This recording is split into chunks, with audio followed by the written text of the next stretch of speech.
উপর নির্বিচারে গুলি চালানোর অভিযোগ তো ছিলই, এবার নিরীহ মানুষের খাবার কেড়ে খাওয়ার অভিযোগ উঠল হাসিনা পুলিশের বিরুদ্ধে। ঠিকই শুনেছেন, খাবার কেড়ে খাচ্ছেন পুলিশ কর্মীরা। শুধু তাই নয়, যে ব্যক্তির থেকে খাবার কেড়ে খেয়েছেন পুলিশ কর্মীরা, তাকে ভুয়ো সাংবাদিক বলে অভিযোগ করতে একটুও পিছপা হননি তারা। সেই সঙ্গে জামার কলার ধরে চলে খানিক ধাক্কাধাক্কিও। শেষে সংবাদ মাধ্যমের কর্মীরা এগিয়ে গিয়ে জিজ্ঞাসাবাদ করতে শুরু করলে আসল ছবিটা সামনে আসে। সাংবাদিকদের মধ্যেই কারোর ক্যামেরায় ধরা পড়েছে সেই গোটা ঘটনা। সাংবাদিকরা কথা বলতে গেলে পুলিশের তরফে বাধা দেওয়ার চেষ্টা করা হয় প্রচুর। আক্রান্ত ব্যক্তির থেকে জানা যায়, পুলিশের অভিযোগ তিনি নাকি আন্দোলনকারীদের জন্য খাবার নিয়ে যাচ্ছিলেন, তাই তার থেকে 181 প্যাকেট খাবার কেড়ে খেয়ে ফেললেন তারা। আগে দেখুন ভিডিওটি।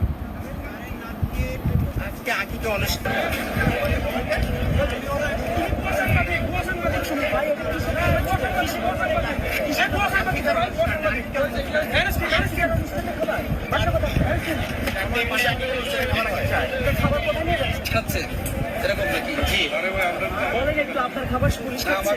হ্যাঁ হ্যাঁ, বলেন না যে খাবার ক্লিয়ার বলেন। জি শুরুতে বলেন। জি জি আপনি ক্লিয়ার বলেন, কথা বলেন, কোথা থেকে কথা বলেন, ক্লিয়ার বলেন। আমি আজকে আমার অফিসের যে স্যার, সেই স্যারের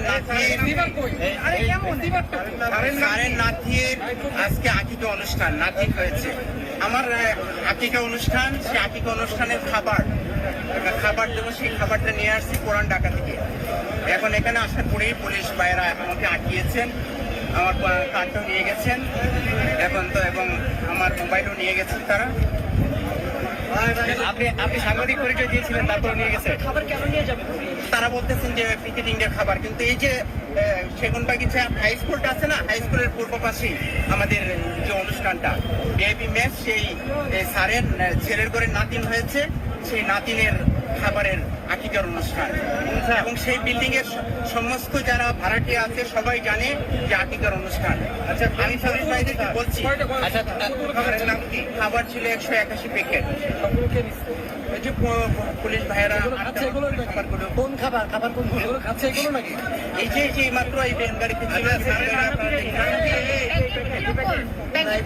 সাদা প্যাকেট। আপনার খাবার পুলিশ খাচ্ছে এরকম নাকি? জি।